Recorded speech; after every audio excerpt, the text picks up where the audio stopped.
반갑습니다. 여러분께 스포츠 정보를 알려드리기 위해 오늘도 찾아온 거북선 스포츠입니다. 구독과 좋아요는 저에게 큰 힘이 됩니다. 분석 시작 전 구독과 좋아요 한 번씩 눌러주시면 감사하겠습니다. 많은 분들이 계신 무료 입장 가능한 스포츠 분석방과 분석 최종 조합 픽은 영상의 댓글에 기재해 두었습니다. 그럼 오늘의 경기 분석 시작해 보도록 하겠습니다. 첫 번째 경기는 레알 베티스와 비토리입니다. 베티스는 최근 공식 경기에서 좋은 흐름을 보이며 라리가에서는 헤타페전 2대1 승리를 포함해 3연승을 기록 중입니다. 특히 직전 경기에서 레알 마드리드를 2대1로 꺾으며 상승세를 타고 있습니다. 그러나 컨퍼런스 리그에서는 경기력이 기복을 보였습니다.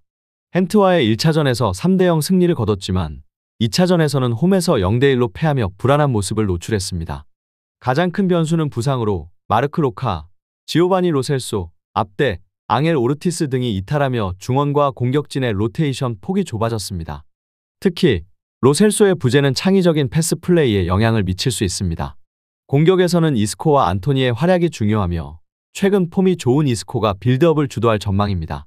최전방에서는 쿠초가 결정력과 피지컬을 활용해 상대의 수비를 공략할 것입니다.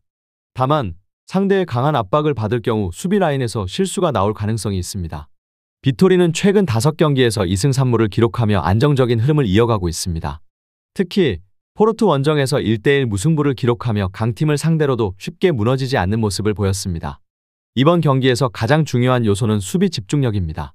최근 3경기에서 단 1실점만 허용하며 안정적인 수비 조직력을 유지하고 있으며 보르코비치와 빌라누에바의 중앙 수비 조합이 단단합니다. 또한 브루노 바렐라의 선방 능력도 좋은 상태입니다. 하지만 공격력은 부족한 편입니다. 최근 5경기에서 4골에 그쳤으며 넬손 올리베이라가 결정력에서 기복을 보이고 있습니다. 3선에서 창의적인 패스를 넣어줄 자원이 부족해 공격 전개가 원활하지 않습니다. 이번 경기에서도 수비적으로 버티면서 역습을 노릴 가능성이 높습니다. 결론을 말씀드리자면 베티스가 홈에서는 강한 경기력을 보이고 있지만 부상 변수와 기마랑이스의 수비 조직력을 고려하면 다득점 경기는 어려울 것으로 보입니다. 베티스가 점유율을 높이면서 주도권을 가져가겠지만 기마랑이스의 단단한 수비를 깨는데 어려움을 겪을 가능성이 큽니다. 베티스가 어렵게 승리를 따낼 가능성이 높으며 저득점 양상이 예상됩니다. 베티스의 승리와 언더를 추천드리는 경기입니다. 두 번째 경기는 파나시나이코스와 피오렌티나입니다. 파나시아이코스는 최근 5경기에서 3승 2패를 기록하며 홈에서는 강한 모습을 보였으나 원정 경기에서는 불안한 면이 드러났습니다. 유로파 컨퍼런스 리그 플레이오프에서 비킹구르 레이캬비크를 2대1로 잡고 토너먼트에 진출했으며 리그에서도 볼로스, 파나이톨리코스를 꺾으며 분위기를 끌어올렸습니다. 하지만 라미아 원정에서 1대3으로 패하며 수비 불안이 노출되었습니다. 공격에서는 카롤 스비데르스키와 테테의 조합이 핵심이며 특히 스비데르스키는 최근 5경기에서 3골을 기록하며 연계와 결정력에서 강점을 보이고 있습니다. 중원에서는 시오피스와 체린이 공수 밸런스를 조율하며 경기를 지배하는 역할을 수행하고 있습니다. 문제는 수비로 최근 5경기에서 6실점을 허용하며 집중력이 흔들리는 모습을 보였습니다. 피오렌티나가 전방 압박을 강하게 가할 경우 빌드업이 무너질 가능성이 있습니다. 하지만 홈 경기에서는 운영이 안정적이며 경기 초반부터 강한 압박으로 상대를 몰아붙일 가능성이 큽니다. 피오렌티나는 최근 5경기에서 2승 3패를 기록하며 원정 경기에서 크게 흔들리는 모습입니다. 최근 원정 3경기에서 모두 패배하며 공격력도 기대 이하의 모습을 보였습니다. 이번 경기에서도 공격이 문제입니다. 니콜로 자니올로와 루카스 벨트란의 조합이 있지만 결정력 부족이 지속되고 있습니다. 특히 자니올로는 최근 5경기에서 단 1골에 그치고 있으며 원정 경기에서는 적극적인 움직임이 부족합니다. 또한 주포킨이 결장하면서 공격 화력이 약화되었습니다. 중원에서는 만드라고라와 카탈디가 경기 조율을 맡고 있지만 빌드업 과정에서 압박을 받을 경우 실수가 잦습니다. 이번 경기에서도 수비적으로 내려서 역습을 노릴 가능성이 높지만 파나시나이코스의 강한 홈 분위기를 고려하면 점유율을 쉽게 가져가기 어려운 경기입니다. 결론을 말씀드리자면 파나시나이코스가 홈에서 강한 경기력을 보이고 있으며 피오렌티나는 원정에서 극심한 부진을 겪고 있습니다. 피오렌티나가 점유율을 높이려 하겠지만 결정력 부족과 압박에 대한 취약점이 문제로 작용할 가능성이 큽니다. 또한 두 팀 모두 최근 득점력이 불안정한 만큼 저득점 경기가 예상됩니다. 파나시나이코스의 근소한 차 승리가 유력해 보입니다. 파나시나이코스의 승리와 언더를 추천드리는 경기입니다. 세 번째 경기는 몰데와 레기아입니다. 몰데는 최근 5경기에서 2승 2무 1패를 기록했습니다. 다만 공식 경기보다 친선전이 많아 경기 감각이 완전히 올라왔는지는 의문입니다. 유로파 컨퍼런스 리그 16강 진출 과정에서도 샴록 로버스를 상대로 홈에서 0대1로 패배한 뒤 원정에서 승부차기 끝에 힘겹게 올라왔습니다. 가장 큰 문제는 수비 불안입니다. 상대의 강한 압박에 흔들리는 모습이 잦으며 후방 빌드업 과정에서 실책이 나올 위험이 큽니다. 칼스트롬의 선방 능력에 의존하는 경향이 있으며 측면 수비수 룬드와 에밀 브레이빅의 오버래핑이 많아 뒷공간이 쉽게 노출됩니다. 공격에서는 구스타프 니아임과 에릭센이 핵심 역할을 할 전망입니다. 니아임은 빠른 발과 박스 안에서의 결정력이 뛰어나지만 상대의 수비가 타이트하게 붙으면 존재감이 줄어듭니다. 중원에서는 델리와 엥가르드가 경기 운영을 맡지만 상대 미드필드와의 압박 싸움에서 밀릴 가능성이 있습니다. 레기아는 최근 5경기에서 3승 2패를 기록하며 상승세를 타고 있습니다. 직전 경기에서 슐라스크 브로츠와프를 3대1로 제압하며 좋은 흐름을 유지하고 있습니다. 하지만 원정 경기에서는 다소 기복이 있으며 지난달 라도미악과의 원정 경기에서 1대3으로 패한 바 있습니다. 레기아의 가장 큰 강점은 빠른 전환과 세트피스에서의 위력입니다. 마르크 구알, 초디나 조합이 강한 압박을 가할 수 있으며 제공권에서도 뛰어납니다. 중원에서는 카푸츠카와 오이에데레가 경기 운영을 담당하며 상대 중원의 압박을 빠르게 벗어나 롱패스로 기회를 만들 가능성이 큽니다. 다만 수비에서는 불안한 모습을 보이고 있습니다. 최근 원정 경기에서 실점이 많았으며 피아스트 글리비체와 라도미악 경기에서 상대의 강한 압박을 받으면 후방에서 실수가 잦았습니다. 하지만 몰데의 공격 패턴이 단순한 만큼 집중력을 유지한다면 실점을 최소화할 가능성이 있습니다. 결론을 말씀드리자면 몰데가 홈에서는 강한 편이지만 유럽 대항전에서는 종종 불안한 모습을 보입니다. 레기아가 원정에서도 공격적인 접근을 할 가능성이 높고 몰데의 후방 빌드업이 흔들릴 위험이 큽니다. 승부가 쉽게 나지 않을 경기로 보이며 난타전 끝에 승부는 2차전으로 이어질 가능성이 큽니다. 무승부와 오버를 추천드리는 경기입니다. 네 번째 경기는 코펜하겐과 첼시입니다. 코펜하겐은 최근 5경기에서 3승 1무 1패를 기록하며 안정적인 경기력을 유지하고 있습니다. 덴마크 수페르리가에서 선두 경쟁을 이어가고 있으며 직전 리그 경기에서도 미트윌란을 상대로 1대0 승리를 따냈습니다. 유럽 대항전에서도 하이덴하임을 상대로 1차전과 2차전 합계 4대2로 승리하며 안정적인 운영을 보였습니다.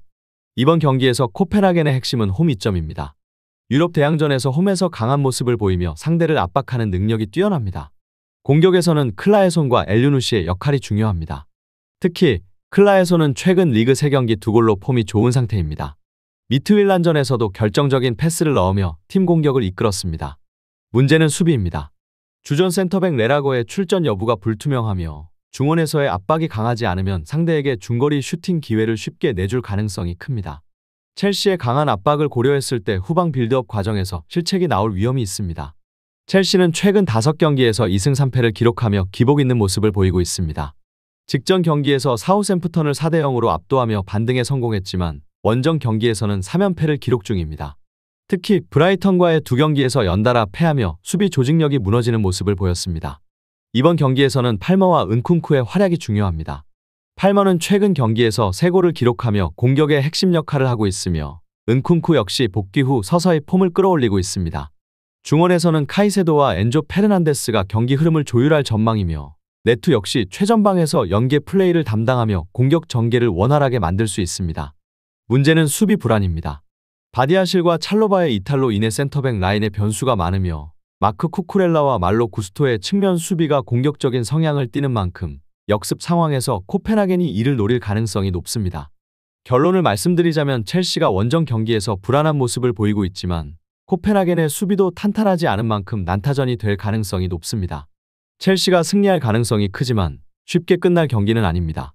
결국 첼시가 근소한 차이로 승리할 가능성이 높으며 다득점 경기가 예상됩니다. 첼시의 승리와 오버를 추천드리는 경기입니다.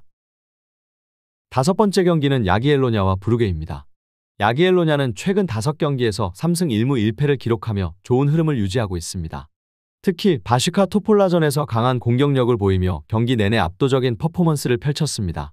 주요 득점 루트는 측면 전개와 크로스를 활용한 박스 공략이며 이마즈와 플루르가 공격을 이끌고 빌라르가 이선에서 창의적인 패스를 공급하며 공격 전개의 중심을 잡습니다. 중앙에서는 로만추크가 중원의 밸런스를 맞추면서 수비와 공격을 연결하는 역할을 수행합니다.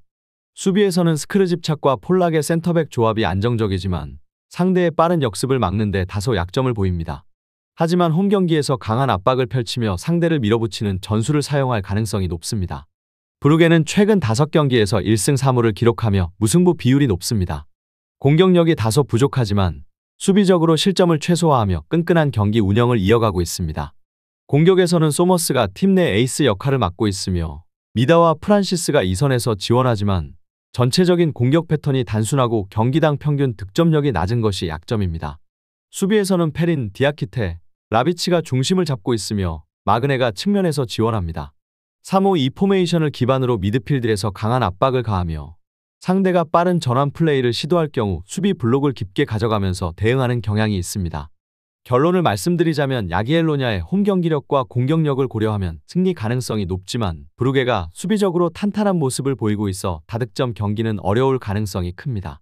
야기엘로냐가 1차전에서 신승을 챙길 가능성이 높으며 한 골 차 승부가 예상됩니다. 야기엘로냐의 승리와 언더를 추천드리는 경기입니다. 6번째 경기는 첼레와 루가노입니다.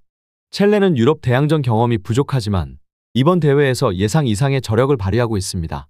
조별리그에서 바샥쉐이르를 5-1로 대파했고 뉴세인츠를 3-2로 잡으며 극적으로 16강에 올랐습니다.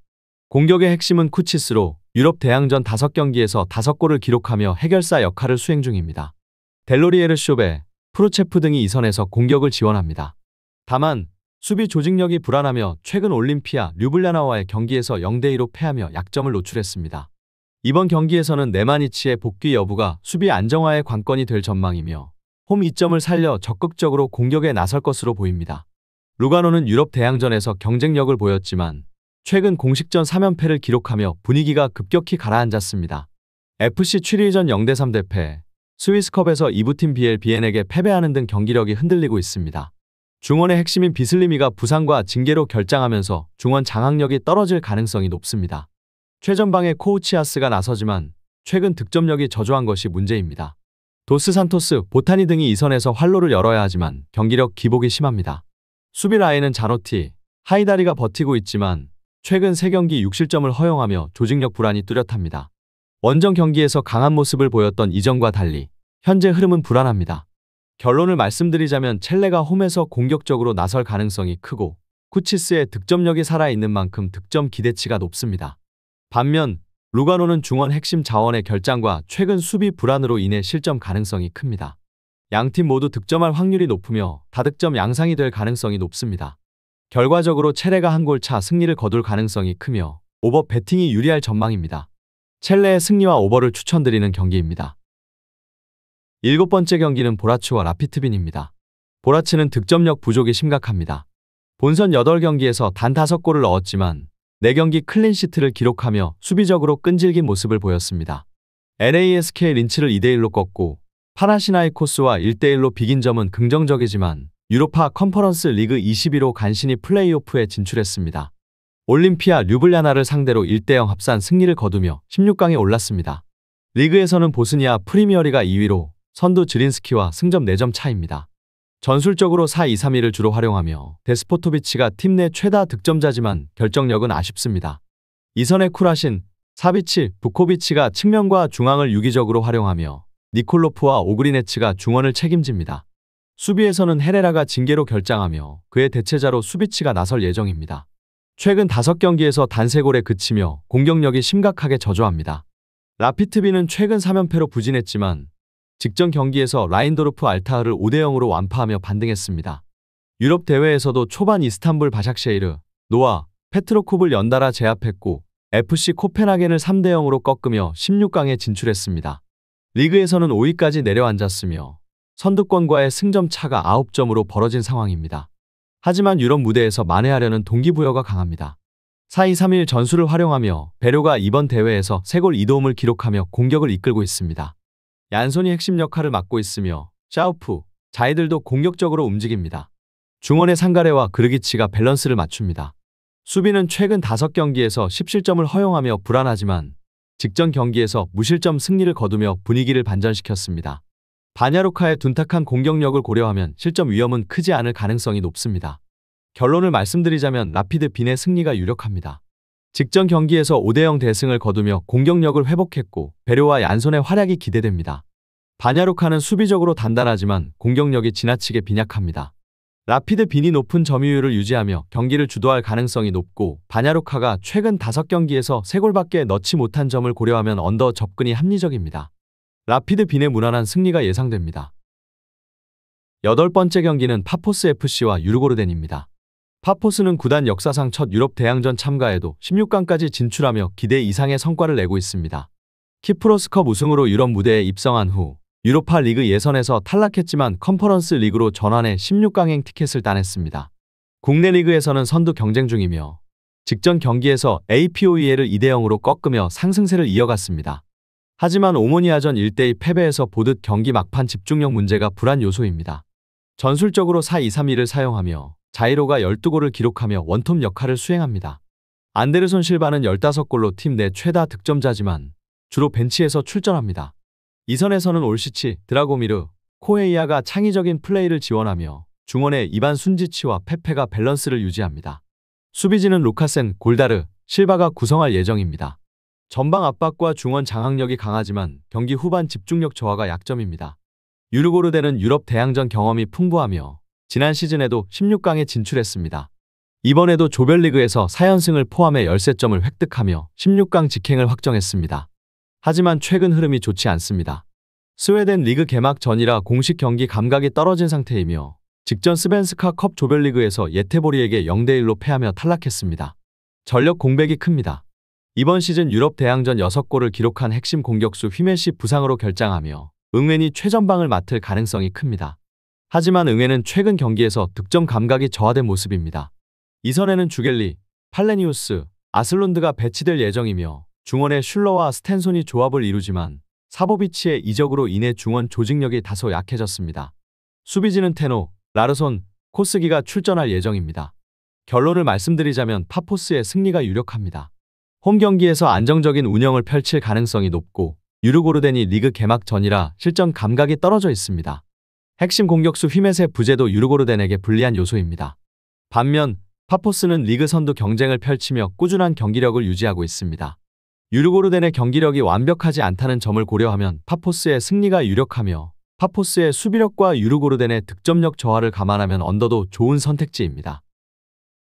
더 많은 경기의 정보와 분석이 궁금하시다면 영상 하단의 댓글을 확인해 주시면 되겠습니다. 높은 적중률을 위한 방법은 양질의 정보입니다. 무턱대고 남들 따라 했다간 손실만 볼 뿐입니다. 최대한 전문가의 도움을 받아서 양질의 정보와 높은 적중률을 경험해보세요.